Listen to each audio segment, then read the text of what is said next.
예수님이 오늘날 교회에 오신다면 병들고 연약한 많은 사람들을 고치고 치유하고 살리는 일을 하시는데 많은 시간을 할애할 것으로 봅니다. 의술이 이렇게 발전하고 또 병원이 이렇게 많아졌는데 여전히 고치지 못하는 질병이 너무 많기 때문에 그렇습니다. 마이크 소리를 좀 잡아주시죠. 하울링도 좀 잡고요. 심리학이 발달해서 누구나 원하면 상담받을 수 있는 시대에 우리가 살고 있지만 마음의 병이 깊어지고 또 깨지고 갈라지는 가정들이 참 많이 있습니다. 예수님의 눈에는 고치고 치유해야 할 사람들이 아마 전부 다 보이실 겁니다. 교회에 사람들이 오는 이유가 무엇입니까? 살려고 오는 것이죠. 누구에겐가 말은 하기 어렵고 그러나 또 도움은 받아야 되겠기에 교회에 오시는 분들이 많이 있습니다. 그러므로 예수님이 사역을 하신다고 한다면 많은 시간 사람을 고치고 살리는 일을 하실 것으로 믿습니다. 그래서 가능하면 말씀이 허락하는 범위 안에서 치유와 회복에 관한 말씀을 많이 전하려고 합니다. 기도 중에 성령님이 제게 주셨던 강력한 도전의 말씀은 너는 내 백성을 살려라, 너는 내 백성을 일으켜라. 이 말씀이 저에게 큰 도전이 되었습니다. 성령의 음성에 순종할 때에 주님이 역사하시고 일하실 줄로 믿습니다. 우리 모두 한 마음으로 주님이 일하심을 성령 안에서 기대하게 될 때에 우리를 살리시고 치유하시는 역사가 있게 될 줄로 믿습니다. 오늘은 베데스다에서 예수님이 38년 된 병자를 고치십니다. 이 병자를 고치는 말씀을 통하여서 오래된 병을 예수님이 어떻게 치료하시는지 그 부분에 관한 말씀을 같이 나누겠습니다. 예수님은 유대인의 명절에 예루살렘에 올라가셨습니다. 더 많은 유대인들에게 생명의 말씀을 전하기 위하셨습니다. 올라가셔서 베데스다라고 하는 곳으로 가셨습니다. 예루살렘 주변에는 물을 공급하는 인공적으로 만든 저수지가 많이 있었습니다. 11개 정도가 되었는데요. 그 중에 베데스다는 예루살렘에 물을 공급하는 인공 저수지 가운데 하나였습니다. 그런데 이 베데스다가 특별한 것은 쌍둥이 모양으로 이렇게 못이 나누어져 있습니다. 그리고 주변에 4개의 행각이 세워져 있습니다. 그리고 중앙을 나누는, 그래서 쌍둥이처럼 보이게 하는 중앙에 행각이 하나 더 서 있습니다. 성경을 보면 그래서 여기에 행각이 5개가 있다, 이렇게 말씀을 하고 있죠. 이 못은 주전 2세기경에 만들어졌습니다. 길이가 100m 정도 되고요, 폭이 60m 정도 되고 깊이가 7m 정도 되는 깊이였습니다. 산에서 연결된 간헐천으로부터 물이 유입되었는데 어떤 때는 물이 한꺼번에 많이 유입되어서 물이 솟구쳐 오를 때가 있었습니다. 또 이 물에는 유황 성분이 있어서 치료 효과가 있었습니다. 그래서 베데스다는 다른 저수지와는 다르게 치료 효과가 있다는 소문이 퍼졌습니다. 아마도 피부병을 가진 환우들이 아마 여기에서 효험을 보지 않았을까 생각이 됩니다. 그런데 소문이 과장되면서 물이 움직일 때에 제일 먼저 들어가는 사람은 무슨 병을 가지고 있든지 다 낫는다고 하는 미신이 생겼습니다. 그래서 많은 병자들이 이 베데스다에 몰려들었습니다. 그 안에 많은 병자, 또 맹인, 다리 저는 사람, 혈기 마른 사람들이 누워 물의 움직임을 기다리니 이는 천사가 가끔 못에 내려와 물을 움직이게 하는데 움직인 후에 먼저 들어가는 자는 어떤 병에 걸렸든지 낫게 되밀어라. 간헐천으로부터 한꺼번에 물이 유입될 때 급격하게 움직임이 일어나는데 사람들은 이것을 천사들이 내려와서 물을 움직이게 하는 것으로 이해하였습니다. 자연적인 현상을 천사를 등장시켜서 신비롭게 만든 것이죠. 또 나아가서 치료 효과가 거의 없는 물인데 이것을 숨기기 위해서 물이 움직일 때에 제일 먼저 들어가는 사람은 어떤 병을 가지고 있든지 낫는다라고 하는 말을 지어냈습니다. 몰려든 병자들은 언제 물이 움직일지도 모르고 그것만 바라보고 있는 것이죠. 왜냐하면 물이 움직일 때에 제일 먼저 들어가는 사람이 치료받는다고 하니까 이 사람들은 내내 계속 그 물의 움직임을 주시하고 있는 것입니다. 물이 움직이면 제일 먼저 들어가겠다는 일념으로 꼼짝도 하지 아니하고 그 자리를 지키는 것이죠. 그런데 오늘 성경에 등장하는 이 병자들이 어떤 사람들입니까? 대부분 맹인, 또 다리 저는 사람, 혈기 마른 사람들이었습니다.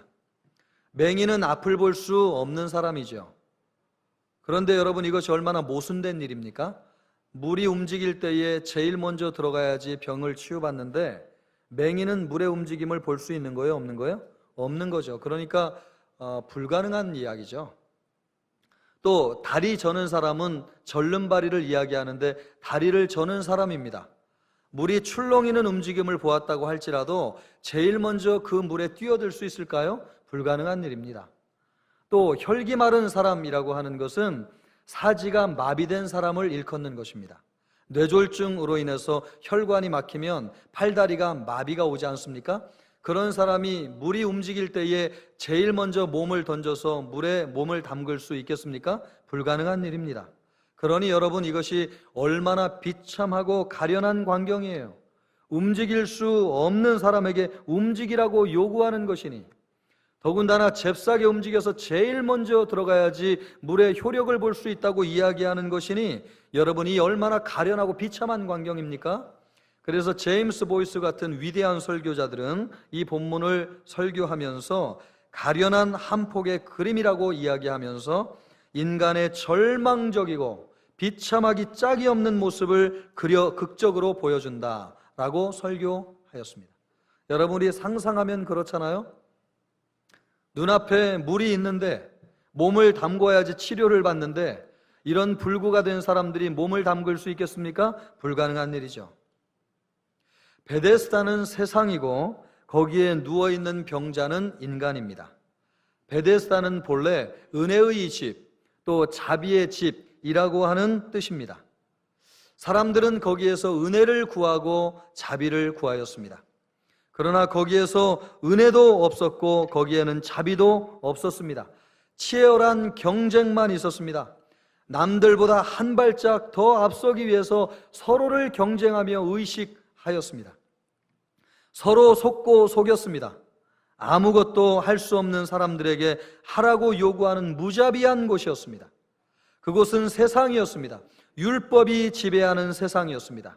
구원을 위해서 부지런히 움직이고 선을 행해야 된다고 가르치는 사상과 가치관이 난무하는 곳이었습니다. 은혜의 집이었지만 은혜는 없었습니다. 1등이 아니면 살아남을 수 없는 곳이었습니다. 은혜와 사랑을 말하지만 사실은 이겨야 살고 지면 죽는 무자비한 곳이었습니다. 이런 베데스다에 있으면서 사람들은, 병자들은 무슨 생각을 하고 있었을까요? 그들은 스스로 움직일 수 없는 사람들이었습니다. 그럼에도 불구하고 언젠가는 나에게도 기회가 오겠지. 언젠가는 나도 한번 거기에 제일 먼저 몸을 담글 수 있겠지. 헛된 바람으로 인생을 허비하였을 것입니다. 아무것도 할 수 없으면서 언젠가는 나에게도 소망이 있겠지. 다른 사람을 몰라도 나에게는 한 번의 기회는 찾아올 거야. 이렇게 위안을 삼으면서 인생을 허비하였습니다. 우리 인생의 변화를 꿈꾸지만 변화될 수 없는 이유가 무엇입니까? 우리는 오래된 질병을 가지고 있지만 고치지 못하는 이유가 무엇인가요? 또 우리가 변화되기를 원하지만 우리의 옛사람의 체질을 변화시키지 못하는 이유가 무엇입니까? 은혜 없는 곳에서 은혜를 구하고 있는 것 아닌가요? 또 아무것도 할 수 없는데도 불구하고 할 수 있는 것처럼 잘못된 신념을 가지고 있기 때문 아닙니까? 근거 없는 미신에 빠져서 또 헛된 소문을 의지하면서 우리의 마음을 헛것에 빼앗기고 있기 때문이 아닌가요? 우리는 아무것도 할 수 없는 존재입니다. 그래서 성경은 전적으로 무능한 존재라고 말씀하고 있습니다. 하나님이 우리에 대해서 뭐라고 말씀하고 있습니까? 로마서 5장 6절은 말씀하기를 우리가 아직 연약할 때에 기약대로 그리스도께서 경건하지 않은 자를 위하여 죽으셨도다. 여기에서 연약할 때에 라고 하는 이 말씀을 공동 번역을 보면 약했을 때 하나님의 사랑이 나타났다고 말하고 있습니다. 또 다른 번역은 도리가 없는 상태라고 번역하고 있습니다. 필립스 번역을 보면 움직일 수 없는 상태라고 번역하고 있습니다. 헬라어 사전을 보면 이 단어를 번역하고 있는데 여기에 사용된 헬라어가 유약하고 또 힘이 없는, 어떤 큰 일을 성취해낼 수 없는, 사람들 중에서 권세가 전혀 없는, 옳은 일을 하기에는 너무너무 힘이 부치는 이런 단어로 이 본문을 해석하고 있습니다. 다시 말하면 우리가 영적으로 우리 자신을 위해서 아무것도 할 수 없는 처지라고 하는 것을 일컫는다고 하는 것입니다. 은혜를 받으려면 우리가 누군지를 먼저 알아야 됩니다. 우리는 베데스다에 누워있는 병자와 같은 존재입니다. 우리 스스로를 위해서 할 수 있는 것이 아무것도 없는 무능한 존재입니다. 질병은 있으나 고칠 수 없고, 가난은 있으나 부할 수 없고, 마음에 근심이 있으나 이것을 이겨낼 수 없는 무능하고 연약한 존재가 우리입니다. 거기는 새 사람이 되고 싶지만 우리는 우리의 능력으로는 전혀 새 사람이 될 수 없는 존재입니다. 아무것도 할 수 없으면서 할 수 있다고 믿으면 안 되는 것이죠. 헛된 믿음과 잘못된 신념에서 벗어나야 되는 것입니다. 우리 자신에 대한 잘못된 생각을 바로 잡아야 되는 것이죠. 베데스다는 사람들이 잘 가지 않는 곳이었습니다. 베데스다는 성전 북쪽에 위치해 있었는데 이 북쪽과 예루살렘 성전을 연결하는 통로 문이 하나 있었습니다. 그 문이 양의 문입니다. 이렇게 이름을 붙인 이유는 성전에서 사용될 제물들을, 짐승들을 그곳으로 끌어가는 문이었기 때문에 그 문을 양의 문이라고 이름하였습니다. 그리고 거기에는 짐승들을 파는 시장들이 있었습니다. 시장이 있었습니다.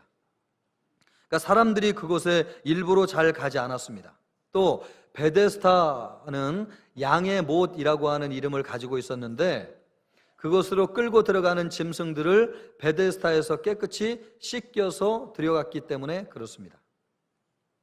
병자들, 또 짐승들, 또 이 짐승들을 판매하고 사급하는 사람들 외에는 거기에 갈 일이 별로 없었습니다. 그런데 예수님이 그곳에 가셨습니다. 거기에는 많은 병자들이 있었습니다. 예수님은 어떤 병도 고칠 수 있는 분이 아닙니까?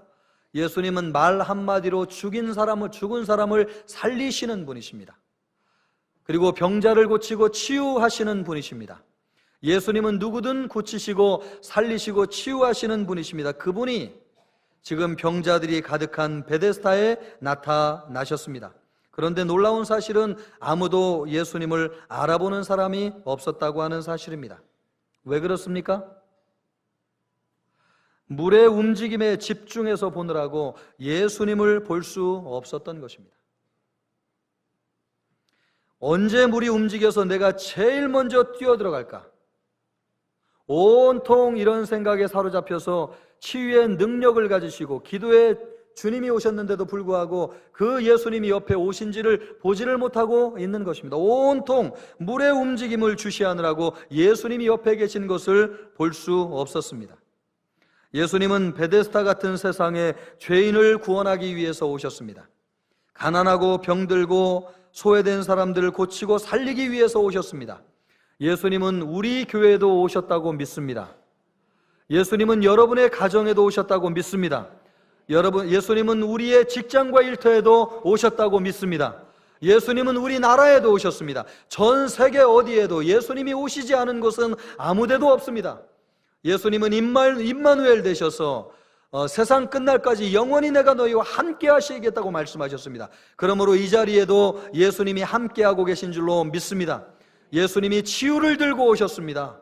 예수님이 축복을 가지고 오셨습니다. 우리에게 능력을 가지고 오셨습니다. 주님이 우리에게 소망을 가지고 오셨습니다. 그런데 문제는 우리가 물의 움직임을 주시하느라고 우리를 치유하고 살리시는 예수님을 보지 못하고 있다고 하는 사실입니다. 예수님이 안 계시다고 말하지 마십시오. 그것은 믿음이 없는 소리입니다. 예수님은 어디나 계십니다. 우리가 보지 못할 뿐입니다. 왜 보지 못하는 것입니까? 베데스다의 병자들처럼 물의 움직임을 보느라고 예수님을 보지 못하는 것입니다. 매일매일 변하는 주식의 움직임을 보느라고 예수님을 보지 못하는 것이죠. 환자들은 매일매일 검사의 수치의 움직임을 보느라고 치유의 기적을 행하시는 주님을 보지 못하는 것입니다. 우리가 건강검진 받고 오면 적혈구 수치, 당뇨 수치, 간 수치의 움직임을 하루도 빠짐없이 체크하지 않습니까? 의사의 말 한마디에 죽고 사는데 우리에게 진정한 치유의 능력을 행하시는 예수님이 옆에 와 계심에도 불구하고 예수님을 보지 못하고 있는 것입니다. 돈의 움직임을 보는 사람들도 있습니다. 돈이 어디에 몰려드는지, 부동산이 어디에 잘 되는지 하루 종일 신문을 펴놓고 거기에서 눈을 떼지 못하는 사람들이 있습니다. 예수님이 와 계시고 우리의 진정한 부요가 되시는 예수 그리스도께서 우리와 함께하고 계심에도 불구하고 우리를 건져주시고 살리시기를 원하시는데 우리의 눈이 예수님을 보지 못하는 것이지요. 왜요? 우리가 세상적인 흐름에 우리의 온통 눈이, 마음이 빼앗겨서 우리와 함께하시는 예수님을 보지 못하는 것입니다. 사람의 움직임을 보는 사람들도 있습니다. 하루 종일 남편의 움직임을 살피고 또 아내의 움직임을 살피고 직장 동료의 움직임을 살피고 친구의 움직임에 마음이 빼앗겨서 예수님이 함께하고 계시는 것을 보지 못하는 것입니다. 온갖 움직임을 보느라고 예수님이 옆에 오신 것을 보지 못하는 것이죠. 38년 된 병자 한 사람만 예수님을 보았습니다. 예수님이 그를 향하여 찾아가서 그를 만나 주셨기 때문에 그렇습니다. 왜 예수님은 그 사람만 만나 주셨을까요? 거기에 있는 모든 병자를 찾아가서 예수님이 만나 주셨다고 한다면 그들이 전부 다 치유를 받았을 텐데 왜 한 사람만 예수님이 찾아가셨을까요? 예수님께서 이 부분에 대해서 아주 명확하게 말씀하고 계십니다. 아버지께서 죽은 자를 일으켜 살리심같이 아들도 자기가 원하는 자들을 살리느니라. 예수님의 주권입니다. 누구를 살리느냐? 예수님의 손에 달려있는 것이죠. 예수님이 원하는 사람을 살리는 것입니다. 그러나 정말 중요한 것은 예수님이 베데스다에 계셨다고 하는 사실입니다. 예수님이 그곳에 계셨다고 하는 사실입니다. 모든 병자들에게, 모든 환자들에게 치유를 받을 수 있는 동등한 권리를 예수님께서 그곳에서 동등하게 제시해 주셨습니다. 예수님이 만약에 거기에 계시지 않았다고 한다면 병자들이 치유를 받지 못하는 것은 예수님의 책임이겠지만 예수님은 누구에게나 치유를 베풀기 위해서 그 자리에 함께하고 계셨습니다. 단지 물의 움직임에 눈이 멀어서 예수님을 보지 못했을 뿐이에요. 그러므로 여러분, 예수님에게 책임이 있는 것이 아니죠. 하나님의 주권을 이야기하면서 나는 그 주권의 피해자라고 생각하시는 여러분들, 주님은 이 자리에 우리와 함께하고 계신 줄로 믿습니다. 여러분들이 눈을 열어 그분의 눈을 보기만 하게 한다면 주님은 언제든지 능력을 베푸시는 줄로 믿습니다. 주님은 권능을 가지고 여러분과 함께하고 계십니다. 단지 우리가 주님을 보지 못할 뿐이지 주님이 안 계신 것이 아닙니다. 그러므로 여러분, 주님에게 책임이 있는 것이 아니라고 하는 것을 말씀하시는 것이죠. 예수님은 우리 가까이에 계십니다. 물의 움직임만 바라보지 마십시오. 눈을 들어서 예수님을 바라보시기를 바랍니다. 우리의 교회에, 여러분의 직장에, 여러분의 가정에 찾아오신 그 예수님을 바라보시기를 주님의 이름으로 축원합니다. 언제 어디서나 누구와 우리와 주님은 함께하고 계십니다. 눈을 열어서 예수님을 바라보면 항상 주님이 우리와 함께하고 계신 것을 보게 될 것입니다. 그 눈이 열려진 우리 모두가 되시기를 주님의 이름으로 축원합니다. 예수님은 38년 된 병자를 찾아와서 묻습니다. 내가 낫고자 하느냐? 이것을 보면 예수님은 아주 직접적으로 묻는다는 걸 알 수 있어요. 왜 이런 병에 걸렸느냐? 얼마나 오랫동안 고생했느냐? 그런 얘기 하지 아니하시고 내가 낫고자 하느냐? 어떤 병인지도 예수님이 묻지 않으십니다. 내가 낫고자 하느냐? 주님이 그렇게 물으세요. 병자가 대답하죠. 주여, 물이 움직일 때에 나를 못에 넣어주는 사람이 없어서. 여러분, 참 안타깝죠? 치유의 능력과 기적을 가지고 오신 예수님께서 내가 낫고자 하느냐 묻고 계신데도 불구하고 이 38년 된 병자는 지금 무엇을 생각하고 있는 것입니까? 주님, 물이 움직일 때에 나를 그 물에 넣어줄 사람이 없습니다. 참 안타까운 거죠, 여러분. 우리가 교회 나와가지고 주님을 만나지 않았습니까? 예수님이 우리의 구주라고 고백하지 않습니까? 주님이 언제든 우리를 도와주시기 위해서 이 자리에 함께하고 계신 것 아닙니까? 그런데 우리가 늘 이런 생각을 하는 거죠. 주님, 물이 움직일 때에 나를 그 못에 넣어줄 사람이 없습니다. 참 너무너무 안타깝습니다. 내가 가는 동안에 다른 사람이 먼저 내려갈까 참 두렵습니다. 염려됩니다. 예수님이 치유의 기적을 들고 오시고 우리의 능력과 소망을 가지고 오셨음에도 불구하고 이 38년 된 병자는 예수님에게 이 말을 들었음에도 불구하고 여러분, 물의 움직임에 눈이 멀고 사람을 의식하고 있습니다. 오랜 병을 가진 사람은 변명이 많아요. 사람을 탓하고 환경을 탓합니다. 누군가 나를 조금 도와주면 내가 금방 더 좋아질 텐데, 좋은 병원, 좋은 의사를 만났더라면 내가 이렇게까지는 되지 않았을 텐데, 우리 집이 좀 가난하지 않고 좀 물질이 좀 괜찮았더라면, 가난하지만 않았어도 내가 벌써 나았을 텐데, 38년 된 병자가 나를 못에 넣어주는 사람이 없어서 고침을 받지 못한다고 변명하는 것처럼 말하고 있습니다. 또 적당하게 타협도 하고 있습니다. 병을 고칠 수 있으면 좋지만 고치지 못해도 더 이상 악화되지는 않았으면 좋겠습니다. 이렇게 해도 안 되고 저렇게 해도 안 나오니까 고침을 받고자 하는 의지가 약해지는 것입니다. 그리고 자꾸 다른 사람을 비교하는 것이죠. 열등의식에 빠지고 자포자기합니다. 나중에는 병을 핑계 삼아서 무기력하게 살아가는 자기의 인생을 정당화하고 합리화하는 것이죠. 나는 이런 병 때문에 내가 이렇게 무기력하게 살 수밖에 없습니다. 돈도 벌 수 없고 일도 할 수 없고 누구도 도와줄 수 없고 내 인생은 이럴 수밖에 없다라고 하는 식으로 자기 인생을 합리화하는 것입니다. 육신의 병도 병이지만 마음이 병든 것입니다. 영적인 생명까지 약해지는 것이죠. 그래서 예수님이 직접 물으시는 거예요. 내가 낫고자 하느냐? 주님, 이런저런, 아니 그런 말 말고 너 진짜 낫기를 원하니? 주님, 나는 많은 일을 해봤습니다. 뭐 이런 질병인데 이건 못 낫는, 그런 말 말고 너 정말 치유되기를 원하니? 너 정말 낫기를 원하니? 예수님이 우리에게 직접적으로 묻고 있는 것입니다. 그런 핑계 저런 핑계 말고 내가 너에게 묻는 것은 너는 정말 낫기를 원하는 마음을 가지고 있느냐라고 하는 것을 주님이 묻고 있다고 하는 것입니다. 여러분 정말 낫기를 원하십니까? 여러분 정말 회복되기를 원하십니까? 여러분 정말 변화되기를 원하십니까? 여러분의 인생이 새로워지기를 원하십니까? 여러분, 주님이 우리에게 이렇게 묻고 있는 것입니다. 예수님이 말씀하고 있습니다. 일어나 내 자리를 들고 걸어가라 하시니 그 사람이 곧 나와서 자리를 들고 걸어가니라. 할렐루야. 누가 고침을 받았습니까? 하나님의 아들이신 예수 그리스도의 음성을 듣는 사람이 고침을 받았습니다. 예수님은 38년 된 병자를 고치신 후에 이 사건의 의미를 오늘 우리가 읽지는 않았지만 19절로부터 30절까지 상세하게 설명해 주셨습니다. 거기에서 예수님이 이 사람이 어떻게 고침을 받았는지 정확하게 말씀하고 있습니다. 진실로 진실로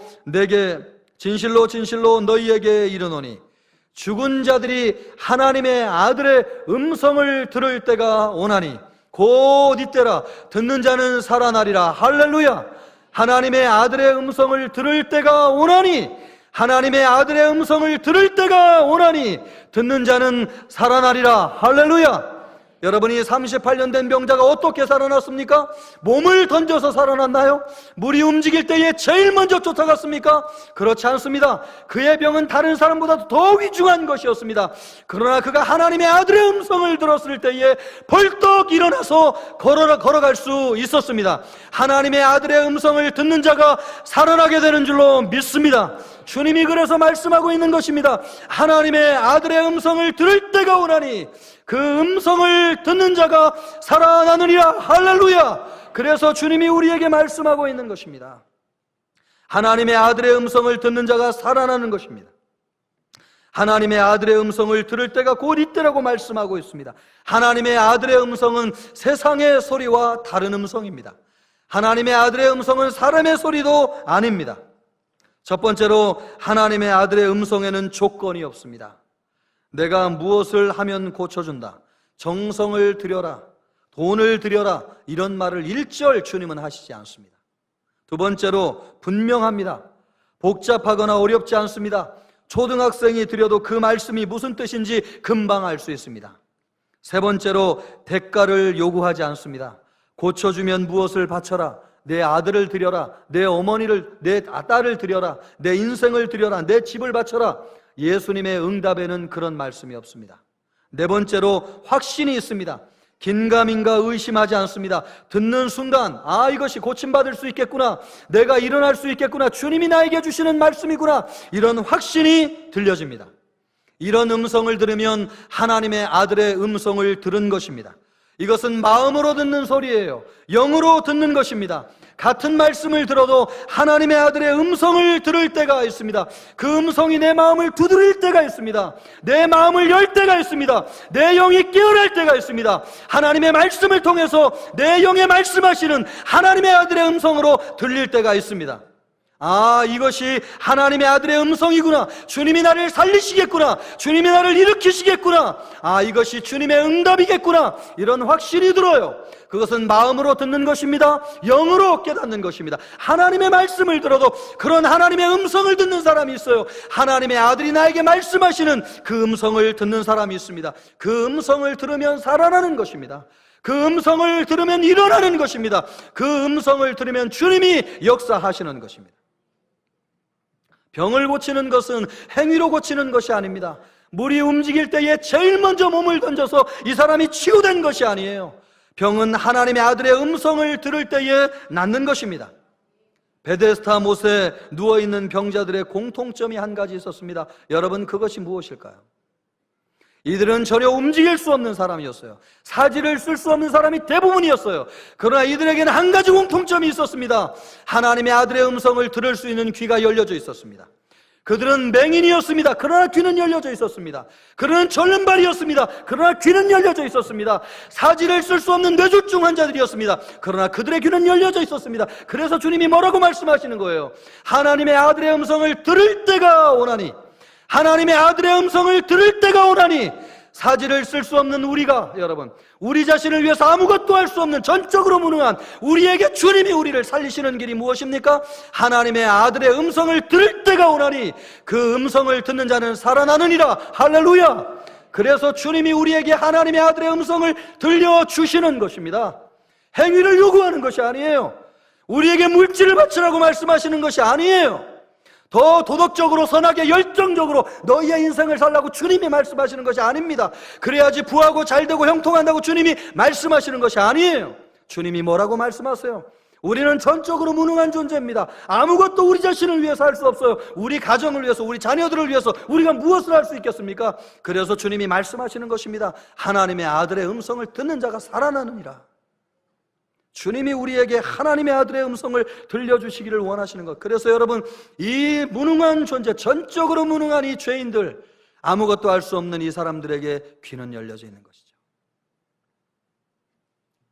어떤 집사님이 아버지가 암으로 임종을 앞두고 있었습니다.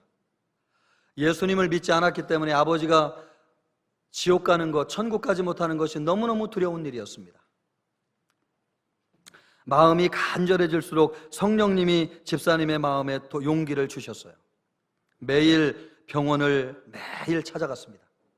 마치 베데스다의 예수님이 찾아오시는 것처럼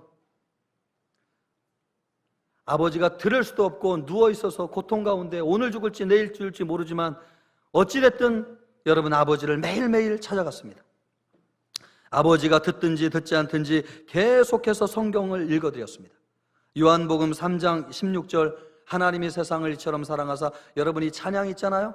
그 찬양이 그 귀에 닳도록 매일 가가지고 이 찬양을 들려드리고 계속 하나님의 말씀을 읽어드렸어요.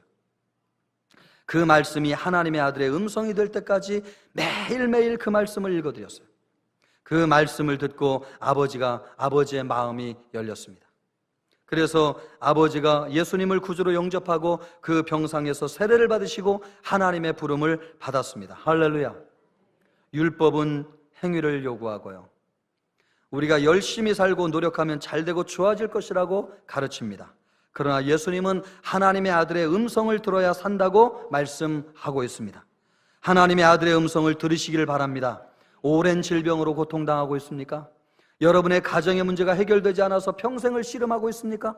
내 습관을 고치지 못해서 매일매일 주님 앞에 나올 때마다 양심의 가책을 느끼십니까? 여러분, 몸부림치지 마시고 하나님의 아들의 음성을 들으시기를 주님의 이름으로 축원합니다. 이 말씀 가운데 하나님의 아들을 듣는 자는 살아나게 되는 역사가 있게 될 줄로 믿습니다. 일어나 그 자리를 들고 걸어가라. 이 말씀이 하나님의 아들의 음성으로 들려질 때에 여러분이 살아나게 될 줄로 믿습니다. 치유되게 될 줄로 믿습니다. 회복의 역사가 일어나게 될 것입니다. 우리의 인생에 소망이 있게 될 것입니다. 우리에게 미래가 열려지게 될 것입니다. 우리에게 산 증인의 삶을 살아가게 될 것입니다. 할렐루야. 신앙소설을 쓴 김성일이라고 하는 분이 계십니다. 김성일. 그는 어려서 예수님을 믿었지만 머리가 커지면서 믿음을 버렸습니다. 직접적인 동기는 사르트르의 책을 읽고 나서였습니다. 그의 자유의 길이라고 하는 사상에 매력을 느끼고 공감을 했던 것입니다.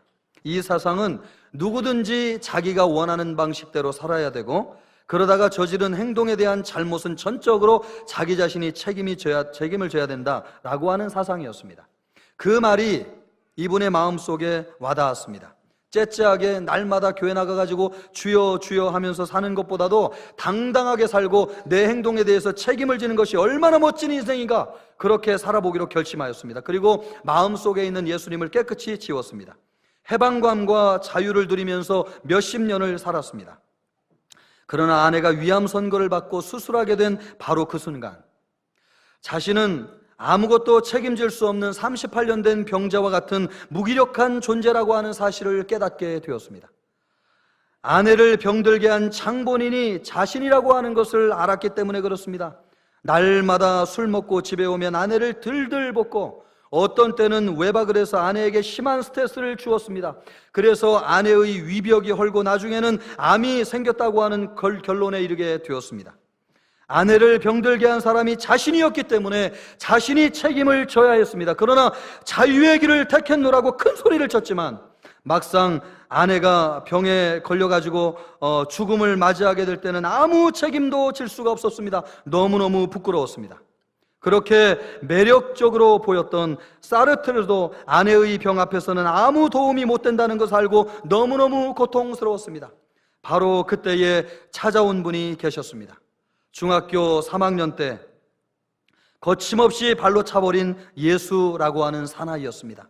뼈아픈 외로움으로 고통당할 때 그분이 오셔서 함께 울어주었습니다. 함께 마음 아파해 주었습니다. 니체도 떠나고 사르트르도 떠나고 다 도망쳐버린 그 자리에 예수님이 십자가를 지시고 자기를 위해서 신음하시는 예수님의 모습을 보았습니다. 그는 작심하고 새벽 기도에 나가기로 결심했습니다. 예수님의 옷자락을 붙드는 심정으로 매일매일 간절히 아내를 살려달라고 기도하였습니다. 어느 날 새벽 예수님이 일어나 걸어가라. 오늘 이 본문의 그 말씀, 일어나 걸어가라, 그 말씀으로 예수님께서 찾아오셨습니다. 그 음성을 듣고 나서 아내가 기적적으로 회복되고 자유를 얻었습니다. 그는 완전히 치유된 아내와 함께 지금도 은혜 가운데 살고 있으면서 많은 사람들에게 영향력을 미치는 이 귀한 책을 얼마나 많이 쓰셨는지요. 사랑하는 성도 여러분, 우리 인생에는 수많은 기적이 필요해요. 자세히 여러분의 인생을 들여다보십시오. 여러분의 감정조차도 어떻게 할 수 없는 무능한 존재가 여러분 아닙니까? 그런데 우리가 우리 자신이 우리 자녀들을 위해서, 우리 미래를 위해서, 우리 남편을 위해서, 아내를 위해서 우리가 무엇을 해줄 수 있다는 말입니까? 우리는 전적으로 무능하고 연약하고 아무것도 할 수 없는 존재예요. 그래서 우리의 삶에는 기적이 필요합니다. 그 기적은 예수님이 주시는 것인 줄로 믿습니다. 여러분, 하나님의 아들의 음성을 들으십시오. 하나님의 아들의 음성을 들으시는 여러분이 되시기를 바랍니다. 마음을 열고 영을 열고 지금 이 순간에도 여러분을 살리기 위해서 하나님의 아들의 음성으로 역사하시는 주님의 음성을 듣는 여러분이 되시길 주님의 이름으로 축원합니다. 그 음성을 듣는 자는 살아나게 되는 줄로 믿습니다. 믿음으로 반응하십시오. 마음을 여십시오. 영으로 주님의 음성을 받아들이십시오. 그래서 소망 가운데 일어나는 우리 모든 성도들 되시기를 주님의 이름으로 축원합니다. 기도하겠습니다. 이 시간 우리 기도할 때 하나님 아버지,